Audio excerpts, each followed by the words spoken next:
Eu escolhi um texto aqui para a gente falar um pouco sobre isso, que tá aí, o Eduardo coloca aí para nós. Mateus 22, a partir do versículo 16, tá aqui, tem aqui também para a gente ler aqui no aplicativo, eu vou ler para vocês. Diz assim: enviaram-lhe seus discípulos juntamente com os herodianos, que lhes disseram: Mestre, sabemos que és íntegro e que ensinas o caminho de Deus conforme a verdade.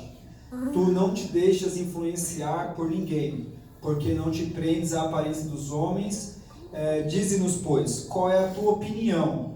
É certo pagar imposto a César ou não? Uma pergunta bem direta que fazem aqui para Jesus Cristo. E aí, mas Jesus, percebendo a má intenção deles, perguntou: hipócritas, por que vocês estão me pondo à prova?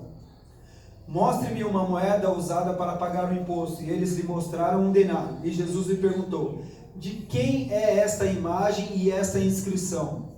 De César, responderam eles. E ele lhe disse: então, deem a César o que é de César e a Deus o que é de Deus. Esse versículo aqui, ele tem toda uma questão ética de submissão às autoridades e outras lições aqui nesses versículos que nós podemos extrair. Mas o que eu queria chamar a nossa atenção nessa manhã para esses versículos é a didática que Jesus Cristo usa. Isso que eu queria chamar a atenção. E isso tem a ver com o Google. Eu quero que vocês percebam uma coisa. Eles chegam para Jesus e fazem uma pergunta. E sabe como Jesus Cristo responde a pergunta deles? Com outras duas perguntas. Jesus Cristo não tem uma resposta direta. Jesus Cristo, quando eles chegam para Jesus e falam: Jesus, é justo nós pagarmos imposto a César? Jesus Cristo poderia ter dito assim: sim, é justo, acabou a questão, volta-se à rotina, volta-se ao que estava se fazendo. Mas Jesus Cristo, quando ele recebe uma pergunta, ele devolve com uma outra pergunta. E o que Jesus Cristo queria fazer fazendo isso? Por que ele não responde a pergunta de forma direta? Porque ele queria que a pessoa que fez a pergunta, ela mesma construísse o seu pensamento para chegar na resposta. Ele não dava uma resposta simples para as pessoas. Jesus Cristo queria que as pessoas mesmo construíssem o seu argumento, que as pessoas mesmo chegassem à resposta. Jesus Cristo não dava a resposta, ele dava caminhos para que as pessoas chegassem à resposta. E é assim o ministério de Jesus, o ministério inteiro dele, assim, é que a gente não percebe isso lendo os evangelhos. A gente lê o evangelho pensando em outras coisas, mas se você lê o evangelho, os evangelhos, pensando, vamos ver aqui Mateus 6, quais são as perguntas que Jesus Cristo faz, ou vamos ler o livro de Marcos e vermos como é que Jesus Cristo faz perguntas, faz respostas, como que ele lidava com as questões. Você vai ver que Jesus Cristo, ele faz muitas perguntas e ele não dá nenhuma resposta simples, nenhuma resposta fácil. Eduardo, deixa só aquela tela do Google aqui, aquela tela do site, que eu acho que vai ser bom para a gente pensar um pouco no que eu estou dizendo.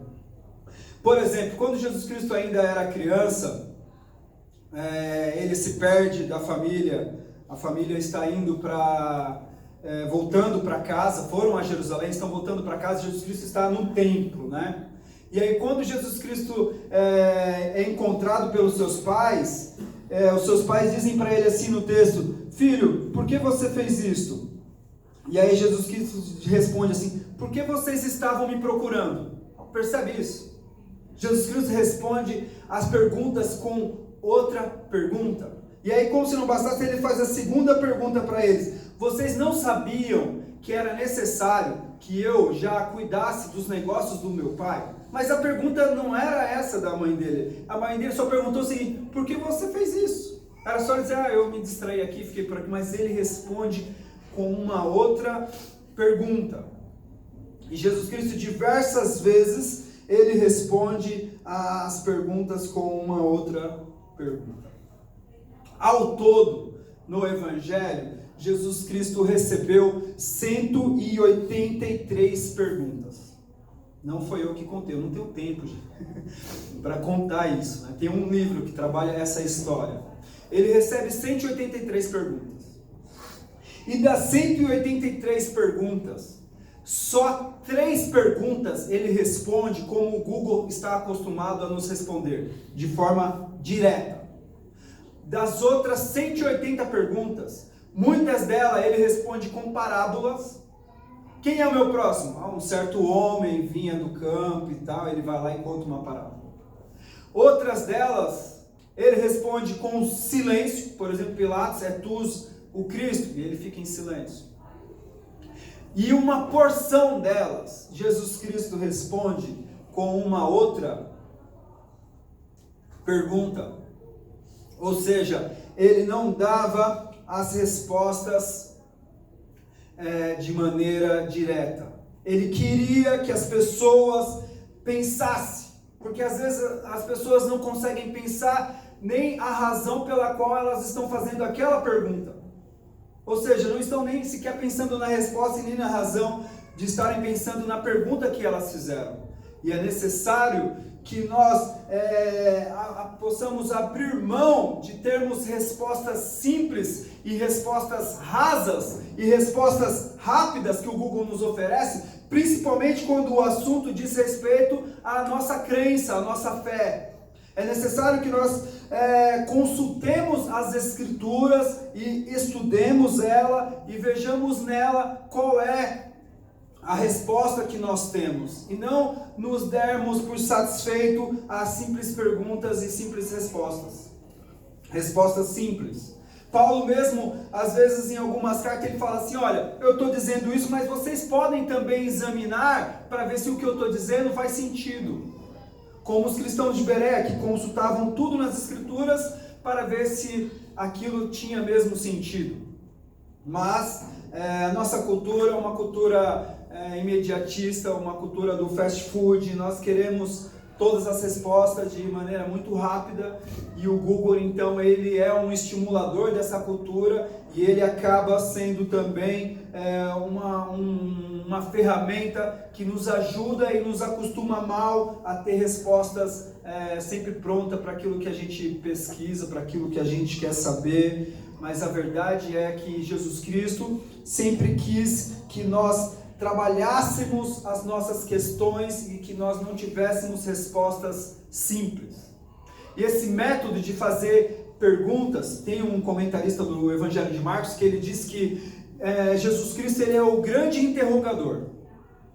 Nós estamos acostumados a dizer assim, Jesus Cristo é a resposta. Até eu vi um muro uma vez que picharam assim, Jesus é a resposta. Mas se formos para o texto, literalmente, Jesus Cristo não é a resposta, Jesus Cristo é a pergunta. Porque ele está sempre perguntando. Sócrates é quem tem um método, o filósofo Sócrates, que é anterior a Cristo, que tem um método chamado socrático. Esse método socrático é o quê? Você fazer as pessoas encontrarem suas respostas através de perguntas que você faz a ela, e você faz com que a mente delas comece a pensar sobre as questões, e então elas chegam às suas respostas. E lendo aquele texto que estava aqui, eu lembro de um livro chamado, um livro do Juan Luiz, A Dogmática que Liberta, algo assim, em que ele diz o seguinte, que Jesus Cristo não é um teólogo. Ele diz, Jesus Cristo era um pedagogo. Por quê? Porque ele usa de algumas ferramentas para ensinar, em que até as crianças se juntam perto dele. Porque o que ele falava, as crianças podiam entender. E esse é o argumento que nós temos que ter na nossa pregação. De certa forma, as crianças que estavam aqui hoje foram para uma sala, mas a pregação que a igreja precisa é uma pregação que, se elas não tivessem ido para a sala, se elas tivessem permanecido aqui, elas pudessem entender. Porque a fala de Jesus Cristo era uma fala muito simples. Jesus Cristo, ele contava histórias. Existe alguma outra forma de ensinar com mais simplicidade do que essa? Você contar uma história, e uma história da sua cabeça, Sempre quando eu vou contar a história para a Ana Júlia, minha filha, ela fala assim: pai, isso é da sua cabeça ou está em algum lugar? Essa história de Jesus era da sua cabeça. Ele contava a história. Porque ele queria que o que ele tivesse para ensinar, o que ele tivesse para ensinar as pessoas, pudesse alcançar todos os graus de níveis de intelectualidade. Se pudesse ensinar uma criança, se pudesse ensinar um adulto. Nós podíamos pensar assim: poxa, por que Jesus Cristo não fez uma tese para explicar sobre a sua relação com o Pai? Ou porque ele não fez uma tese para explicar a nossa relação com o próximo? Não, para tudo isso, Jesus Cristo, ele simplesmente conta uma história. C.S. Lewis, que foi um cientista que se converteu ao cristianismo, em uma época que ele viveu, em que todo mundo estava questionando se Deus de fato existia ou não, se Jesus Cristo existia, se Jesus era Deus. Todo mundo estava questionando a fé, o agnosticismo e tudo mais. E aí as pessoas cobravam de C.S. Lewis para que ele, com todos os seus argumentos, pudesse dar uma resposta para aquela época dele. Deu uma resposta, faça aí, quem sabe, C.S. Lewis, um tratado de teologia provando que Deus existe, como fizeram outros teólogos. E aí C.S. Lewis pega e escreve a Crônicas de Nárnia. Ou seja, a forma dele mostrar para as pessoas que Deus existe foi contando história. Por isso a Bíblia é um escândalo para aqueles que querem ser intelectuais. Porque é uma linguagem simples, para que todos pudessem entender. E aí, nós infelizmente estamos acostumados com o Google, com a internet, e buscamos respostas rápidas, mas Jesus Cristo sempre trabalhou para que as pessoas não tivessem respostas rápidas, respostas simples, mas ele trabalhava para que as pessoas pudessem elas mesmas chegarem às suas próprias conclusões dos seus ensinamentos. E isso é o que? Isso é formação. Jesus Cristo estava interessado na formação delas, e não interessado em passar para elas uma opinião, transmitir para ela alguma informação. O que o Google tem nos dado muitas vezes são informações, e o que vai fazer a diferença na nossa vida são conhecimentos que produzem em nós uma formação. É isso que vai fazer a diferença. Por exemplo, hoje você entra nas redes sociais, está todo mundo falando de política. Alguns entendem, mas outros estão simplesmente transmitindo informação. Poucos mesmo têm um conhecimento por causa de uma formação. E as pessoas têm dificuldade hoje de conseguirem terem informação, porque o que nós temos muitas vezes são pregações rasas, são coisas muito simples, e as pessoas não conseguem despertar o seu conhecimento, não conseguem se dedicar a pesquisar alguma coisa e buscar formação ao invés de informação. O que nós precisamos é de formação. É isso que vai mudar alguma coisa em nós. Existe uma ferramenta no Google chamada Google Ads. Google Ads. E eu estava fazendo uma pesquisa lá mostra quantas vezes as palavras são buscadas. E só no Brasil, a pergunta é: quem é Jesus? Só no Brasil recebe por mês aproximadamente 1 milhão de consultas. Sabe o que é isso? 1 milhão de pessoas num país digitarem no Google por mês quem é Jesus. E o interessante é que eu fiquei pensando: poxa, mas o nosso país é um país predominantemente católico. Era para as pessoas saberem quem é Jesus. Por exemplo, no Brasil, para cada 10 municípios, um município tem nome de santo. Nós mesmos estamos em São Bernardo, vizinhos de Santo André, e alguns aqui moram em São Caetano. Então é um país predominantemente cristão. Como que tem 1 milhão de pessoas entrando no Google e pesquisando sobre quem é Jesus? E aí eu fiquei pensando: poxa, o que Jesus poderia dizer para o Google? Pois bem, se uma pessoa no Brasil digita lá quem é Jesus, e ela é direcionada para algum site dessas igrejas, por exemplo, neopentecostais, igrejas que estão abraçadas com o evangelho da prosperidade, o que Jesus Cristo diria para o Google? Ele diria: gente, eu não sou o gênio da lâmpada, eu não estou aqui para resolver problemas, eu estou aqui para resolver a sua situação mediante a eternidade. O que Jesus diria para o Google? Mais de 1 milhão de pessoas por mês entram no Google e perguntam e pesquisam sobre Jesus. E se ela for direcionada, por exemplo, para um site espírita, o que Jesus diria? Jesus diria: eu não sou um espírito evoluído. Só se vive nesse mundo uma vez e é suficiente. O que Jesus diria, por exemplo, uma pessoa que entrou lá, pesquisou sobre Jesus e foi, por exemplo, para um site ateu? Jesus diria: eu não sou um simples personagem da história. Eu sou aquele que dividiu a história entre antes de mim e depois de mim. Porque para os gnósticos, para os ateus, Jesus Cristo é um personagem. Eles acreditam num Jesus histórico apenas. Mas não, Jesus Cristo, Ele é Deus. O que diria, por exemplo, Jesus para um site adventista? Jesus diria: o Espírito Santo é Deus. Eu e o Pai somos um. O que diria Jesus, por exemplo, para um site muçulmano? Para um site que propaga as doutrinas do islamismo? Jesus diria: eu não sou apenas um profeta. Eu sou aquele que Isaías anunciou a meu respeito. Porque João Batista, quando viu Jesus Cristo, ele falou o seguinte: olha, Jesus, eu não posso nem abaixar para descalçar as suas sandálias. E sabe o que Jesus Cristo falou sobre João Batista? Que ele era o maior dos profetas. E agora o maior dos profetas está dizendo para Jesus: olha, eu não consigo nem tirar suas sandálias. Então, para um site islâmico, Jesus Cristo diria: eu não sou apenas um profeta.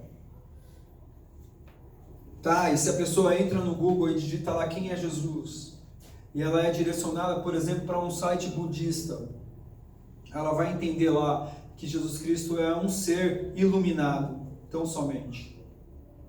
Mas Jesus Cristo não é alguém que recebe luz, Ele é a nossa luz, a própria luz. Nós sabemos que a lua ela é um satélite. Então ela recebe a luz do sol. A lua não tem luz própria. Se Jesus Cristo fosse um iluminado, como dizem os budistas, ele seria alguém que recebe luz. Malaquias capítulo 4 diz que Jesus Cristo, ele é o sol da justiça, a luz do mundo. Então há um grande perigo para as pessoas diante do Google quando pesquisam sobre quem é Jesus.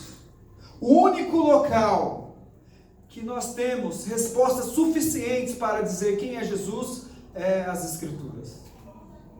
Fora da Bíblia, nenhum outro livro, nenhum site consegue dar respostas suficientes para nos dizer quem é Jesus. Jesus recebeu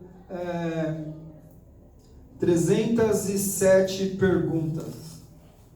307 pessoas, 307 perguntas fizeram a Jesus Cristo. Muitas delas ele não respondeu, mas para todas elas ele era a resposta. Porque Jesus Cristo é a resposta para todas as nossas dúvidas, para todos os nossos dramas, para todos os nossos dilemas. Ele é a resposta. E aí eu saí do Brasil lá no site do Google Ads e eu coloquei São Bernardo do Campo. E eu consultei sobre Jesus em São Bernardo do Campo, sobre a nossa cidade. Muitos aqui moram em São Bernardo. E só em São Bernardo, por mês, 10 mil pessoas entram no Google e perguntam sobre quem é Jesus. 10 mil pessoas todo mês na nossa cidade entram no Google e perguntam quem é Jesus. E eu fiquei pensando, quando eu fui abastecer o carro, depois que eu saí da empresa, e eu estava pensando nisso, eu abasteci o carro, e o cara que abasteceu o meu carro, eu fiquei pensando, será que esse cara, antes de abastecer o meu carro, lá quietinho no celular dele, enquanto ele esperava um carro chegar, ele não pesquisou lá sobre quem é Jesus? Será que aquela pessoa que você sentou do lado, no ônibus, no metrô, minutos antes de você sentar, ou enquanto hoje a gente entra no metrô, está todo mundo no celular, no ônibus, está todo mundo no celular, será que essa pessoa que estava ali no celular do seu lado não estava pesquisando sobre quem é Jesus, como Jesus Cristo poderia fazer alguma coisa por ela? Porque as pesquisas, as estatísticas mostram que pessoas têm ido para a internet e têm perguntado sobre quem é Jesus. E nós temos a resposta. Pedro tinha a resposta. Quando Jesus Cristo fala para ele, e vocês, o que vocês dizem que eu sou? E Pedro disse para ele o seguinte, tu és o Cristo, o Filho do Deus vivo. É isso que é Jesus. Nós temos a resposta. Mas essa pessoa que está ali naquelas cadeiras ali do consultório odontológico, elas podem estar perguntando quem é Jesus e podem estar sendo direcionada para um site que diz tudo que Jesus Cristo não é. E você do outro lado ali, também no seu celular, e você sabe quem é Jesus, e o que está faltando muitas vezes é essa conectividade com as pessoas. Porque as pessoas estão sedentas. Eu não creio que nós vamos semear muito o Evangelho, porque a televisão está ligada na casa das pessoas, e o que não falta são canais que estão mostrando algum programa que fala de Jesus. Nós vivemos num país cristão, como eu disse. Você passa as rádios e tem rádio tocando música de crente. Você conversa com as pessoas e muitos são desviados, desigrejados, enfim. Eu não creio que nós precisamos muito semear. O que nós estamos precisando é simplesmente colher aquilo que pessoas no passado já plantaram no nosso país. E como nós vamos colher isso? Tentando se comunicar com essas pessoas, porque nós não sabemos, mas minuto antes elas poderiam estar orando a Jesus. Uma vez eu estava num consultório odontológico, e sabe aqueles Novo Testamento dos Gideões? E havia uma pessoa lá que pegava ele, folheava, colocava a mão e lia, depois rodava de novo, folheava, colocava a mão e lia. O que é isso? Estava fazendo sorte com a Bíblia? Talvez, mas isso daí para mim é alguém que está sedento por Jesus. E nós temos essa água dentro de nós. E o que nós precisamos é dividir ela com as pessoas. Como a mulher samaritana, quando ela ouve de Jesus, ela sai e vai chamar as pessoas da cidade dela. Nós temos a resposta. Nós temos a revelação de Pedro com a gente. Nós sabemos que Jesus é o Cristo, o Filho do Deus vivo. E sempre pense nisso. 10.000 pessoas por mês na sua própria cidade estão entrando na internet querendo saber alguma coisa a respeito de Jesus. Existe uma missão internacional chamada Christian Vision. E a Christian Vision, ela é patrocinada por grandes empresários europeus. E o que eles fazem? Eles pegam igrejas que têm sites bem estruturados, e eles vão lá e fazem o seguinte: no Google você também tem anúncios que são pagos. Eles vão lá e fazem o seguinte: olha, nós vamos colocar $30 na palavra solidão, para que todo mundo que digite solidão no Google seja direcionado para a sua igreja, para o site da sua igreja. E aí as igrejas buscam parceria, e eles vão lá e colocam dinheiro no Google com palavras sobre depressão, com palavras sobre vícios, com palavras sobre suicídio, para que pessoas que estão buscando essas palavras sejam direcionadas para sites confiáveis, sites que trabalham mesmo com a palavra de Deus. E a nossa igreja aqui, a Batista Urbanova, é uma igreja que está associada a Christian Vision. Toda semana o Elvis, ele entra num e-mail e ele recebe lá diversas perguntas de pessoas que foram direcionadas pelo Google para o site da Urbanova. A Bíblia diz que naqueles dias João Batista apareceu pregando no deserto. Naqueles dias de João Batista, ele aparece pregando no deserto. E nos dias de hoje, aonde ele aparecia pregando? Pode parecer ridículo, mas um simples fato de você compartilhar um versículo da Bíblia em uma rede social, isso pode fazer todo um sentido para a vida de alguém que está do outro lado. Naqueles dias de João Batista, ele foi lá e pregou ao deserto. E nos dias de hoje, o que João Batista teria feito? Teria aberto uma conta no Instagram, teria aberto uma conta no Facebook e teria publicado as mensagens da sua igreja, teria publicado versículos da Bíblia, frases de pensamentos e pensadores cristãos, porque é essa a nossa época. Eu ainda, alguns anos atrás, eu ainda saía com o meu pai com alguns folhetos na mão e entregava para pessoas em ponto de ônibus, entregava para as pessoas na fila do hospital.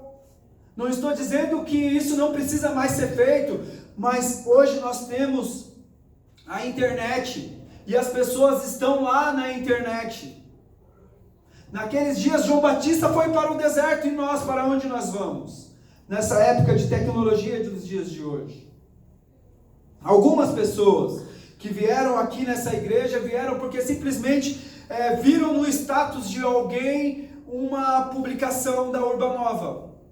A semana passada mesmo, estava sentado aqui onde está o Fábio, uma senhora com mais 2 visitantes. E o que eles viram? Eles viram no status de alguém dessa igreja um convite para o culto. Naqueles dias, João Batista foi para o deserto. E nos dias de hoje, as pessoas estão lá na internet, sedentas por uma resposta. Essa semana que passou, o Elvis me mandou uma dessas perguntas que as pessoas acabaram entrando no site da Urbanova e perguntaram. E a pessoa escreveu o seguinte, ela escreveu assim, o homossexualismo é pecado? Ela disse assim, em outras palavras, eu sou gay e todo mundo fala que eu estou em pecado. Como eu faço para provar para as pessoas que eu não estou em pecado? As pessoas estão sedentas pela a verdade. E infelizmente, muitas pessoas estão lidando com a verdade sem amor. E o que Paulo queria é que nós pregássemos a verdade em amor. Muitas das pessoas que estão anunciando a verdade estão anunciando uma verdade que condena, sendo que a verdade de Cristo ela é baseada na graça que inclui. Eu não tenho que revelar a verdade para condenar, eu tenho que revelar a verdade para a pessoa ser incluída no plano de salvação de Deus. Mas o que nós temos são um monte de religiosos que estão revelando a verdade apenas para condenar as pessoas. E as pessoas não tenham dúvida. Às vezes quando você for conversar com alguém no escritório, às vezes a gente chega na mesa de alguém para conversar e a gente percebe que a pessoa fecha rápido um site da internet assim e finge que está trabalhando. Pode ser que aquele site que ela fechou era um site em que ela estava pesquisando alguma coisa sobre Jesus, alguma coisa sobre as Escrituras. Eu queria concluir isso, que você não tivesse dúvida, que as pessoas que estão trabalhando com você, as pessoas que estão entrando no elevador com você, as pessoas que fazem parte da sua escola, as pessoas que fazem parte do seu convívio, pode parecer que para você não tem nada a ver, aquela pessoa não está interessada. A Bíblia diz que Jesus Cristo Deus colocou a eternidade no coração do homem. Aquelas pessoas que não encontraram na sua vida um sentido, todos os dias elas pensam nisso. Elas pensam que a vida dela é um enorme vazio e que elas precisam de uma resposta para isso. E nós temos a resposta. E se nós não tivermos coragem de entrar no assunto em um diálogo, que nós possamos, mais do que isso, viver como Cristo, para que elas vejam na nossa vida a própria resposta para a vida delas. E que elas vejam nas nossas postagens. E que elas vejam na nossa maneira de viver a fé. Porque as pessoas estão sedentas. Mais de 1 milhão de pessoas estão indo buscar a resposta no Google. E há um enorme perigo nisso, como eu disse para vocês. Vamos fechar os nossos olhos? E vamos fazer uma oração há uma enorme discrepância entre o que nós falamos e o que nós vivemos, entre o que nós sabemos que temos de fazer e o que nós de fato fazemos. Há uma distância enorme entre o que nós precisamos fazer e aquilo que nós de fato fazemos. Que o Senhor possa nos colocar essa sensibilidade, de nós nos importarmos com a vida que está perto de nós, porque pode ser alguém que está querendo saber dele e que pode encontrar a resposta na gente. Pai, em nome de Jesus, pelo Teu Espírito Santo, nós queremos Te pedir, Pai, que as pessoas possam encontrar a sua resposta para o seu vazio existencial nas nossas próprias vidas e ainda sem nós termos que falarmos, Pai.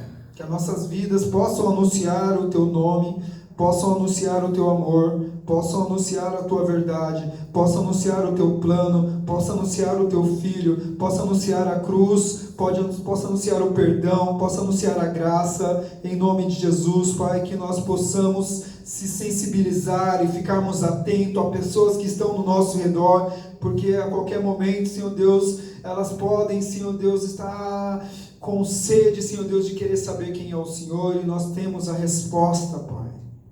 Que mais do que termos a resposta, que a nossa vida revele essa resposta, que nós sejamos a própria resposta para a vida delas, Pai. Em o nome de Jesus, Senhor Deus. Amém.